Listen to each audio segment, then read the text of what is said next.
Good afternoon, students. Now here we are with the dissection fast revision of the muscles of the palm or the hand. As you can see, this is the right hand. Now here, skin we have removed and we have removed the palmar aponeurosis. So palmar aponeurosis, I will just give you a brief. Here we are not able to see palmar aponeurosis, which we have removed. That palmar aponeurosis, the apex was attached here, and that apex was attached to the flexor retinaculum. Previously, there was flexor retinaculum where my fingers are there. So apex of palmar aponeurosis was attached on flexor retinaculum, and that was continued with palmaris longus tendon. The tendon coming from above, if you can see, from the front of the forearm, this is the muscle belly and this is the tendon. Now this entire here also, can you show here, this one? This is the muscle belly. This palmaris longus was coming, it was inserting in flexor retinaculum, which we have cut, and from there it continued as palmar aponeurosis. So the apex of palmar aponeurosis was continuation of palmaris longus tendon, and it is attached to the flexor retinaculum, and then the palmar aponeurosis split into 4 parts, and those 4 parts were for the index, middle, ring and little finger. Now each part opposite the metacarpophalangeal joint, they will pass and again divide into 2 slips. So 2 slips for index, 2 for middle, 2 for ring and 2 for little finger. Then these 2 slips will then be inserted into the sides of the base of the proximal phalanx of index, middle, ring and little finger. Also, these 2 slips of the individual parts of the palmar aponeurosis will be inserted into the fibrous flexure sheath. 2 slips of the palmar aponeurosis of each of the digits, that is the index, middle, ring and little finger, they will also be inserted into deep transverse metacarpal ligament, also capsule of metacarpophalangeal joint and the base of the proximal phalanx of index, middle, ring and little finger. So these are the attachments of distal end of palmar aponeurosis, which we have already removed. Now the same palmar aponeurosis, as it is triangular, from the medial and lateral sides, supposing this is lateral side, this is medial side, radial side is lateral and ulnar side is medial. From those edges of palmar aponeurosis, vertical septa are going down deep in the palm, and those vertical septa of palmar aponeurosis will divide the muscles of the palm into here, which I am showing with my fingers, thenar eminence and the muscles of hypothenar eminence. So now we are going to discuss the muscles of palm as number 1, muscles of thenar eminence, number 2, muscles of hypothenar eminence. Number 1, we start from here. It is very easy if you concentrate. Now, in the thenar eminence, if you see, there are 1, 2, 3, 4 muscles. How do we remember? We remember by number 1, see here. This is the first muscle, abductor pollicis brevis. Now this abductor pollicis brevis muscle, which I have cut across from the origin of abductor pollicis brevis will be from the number 1, flexor retinaculum. Number 2, it will take origin from tubercles of scaphoid and trapezium. And those tubercles of scaphoid and trapezium, I will show you here. This is once again the right palm, as this is the dissected. Now here if you see, this is the scaphoid trapezium. So from the tubercle of scaphoid and from the tubercle of trapezium. And third point is this abductor pollicis brevis will be a continuation from, or it will receive the fibers from abductor pollicis longus. So therefore, first muscle of thenar eminence present on the radial side of the pollex or thumb is abductor pollicis brevis. Insertion. It will be inserted on the, where my finger is there, on the radial side of the base of the proximal phalanx of the thumb. So therefore it will be inserted, if I compare here, it will be inserted on the radial side of the base of the proximal phalanx of the thumb. This is the insertion of abductor pollicis brevis. Now supply of abductor pollicis brevis is median now, and action will be abduction of the thumb. What is abduction of thumb? Supposing I show here in my palm, right palm. Remember, always remember that abduction and adduction will be carried 90 degrees across the surface of the palm. So I am abducting my thumb and I am adducting my thumb. Abduction, adduction, abduction, adduction of the thumb. And these movements are done by, abduction is done by, this is abduction, 90 degrees to the plane of the palm. Abduction is done by abductor pollicis brevis. Then we come across to second muscle, flexor pollicis brevis. We'll have two origins. Number one, superficial. Number two, deep. The superficial head of origin of flexor pollicis brevis, it will be from the flexor retinaculum as well as from the crest of trapezium bone. Now deep head of flexor pollicis brevis here, which I am holding with forceps, it will take origin from trapezoid and capitate bones. Then both the heads, they will join together and they are inserted. Where they are inserted? On the radial side of the base of the proximal phalanx of the thumb, along with abductor pollicis brevis. So the same insertion along with abductor pollicis brevis here, radial side of the base of the proximal phalanx of the thumb. So abductor pollicis brevis and flexor pollicis brevis will be inserted on the same point. What will be the nerve supply of flexor pollicis brevis?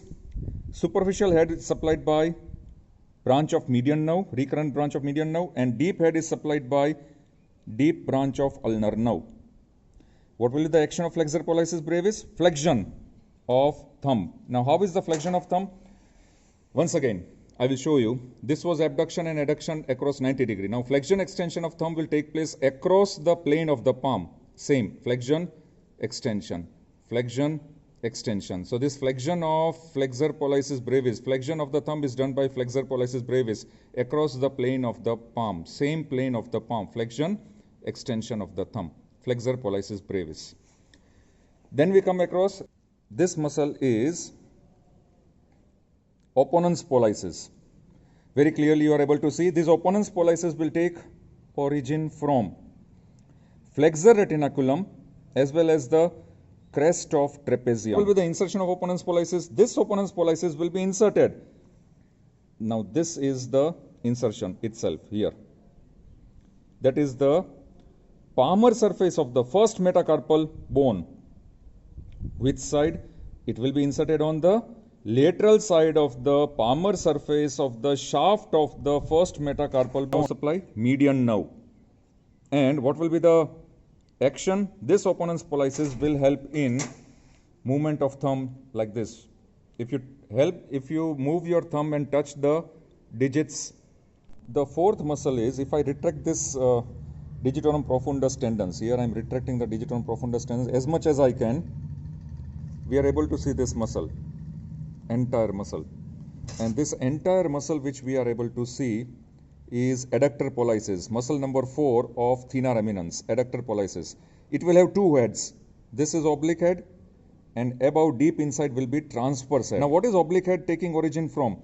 This oblique head of adductor pollicis will take origin from bases of second and third metacarpal bone and trapezoid and capitate bone. So once again I'll show you here. From the bases of, now see here, bases of second and third metacarpal bone and the trapezoid and capitate bones. So therefore, here it goes. This is how the oblique head will be there. Base of the second, base of the third metacarpal and across the capitate and trapezoid bones. This is trapezoid, capitate, base of second and third. So oblique head will take origin from here. And that is approximately where our oblique head is taking origin from. What about transverse head, which is deep inside? The transverse head will take origin from, now this is first, second, third. So from the linear ridge or in a longitudinal ridge across the palm of the third metacarpal bone. So oblique and transverse head of adductor pollicis will join with each other. Here they will join with each other, see here both, and they will be inserted here across the ulnar side or medial side of the base of the proximal phalanx of the thumb. What is the nerve supply of adductor pollicis? The nerve supply of adductor pollicis will be, it is supplied by ulnar nerve. All thinner muscles are supplied by median nerve, except which muscles? They are deep head of flexor pollicis brevis, this is the deep head of flexor pollicis brevis, which is supplied by the ulnar nerve, and adductor pollicis, this one, which is supplied by ulnar nerve. Now we come to this side.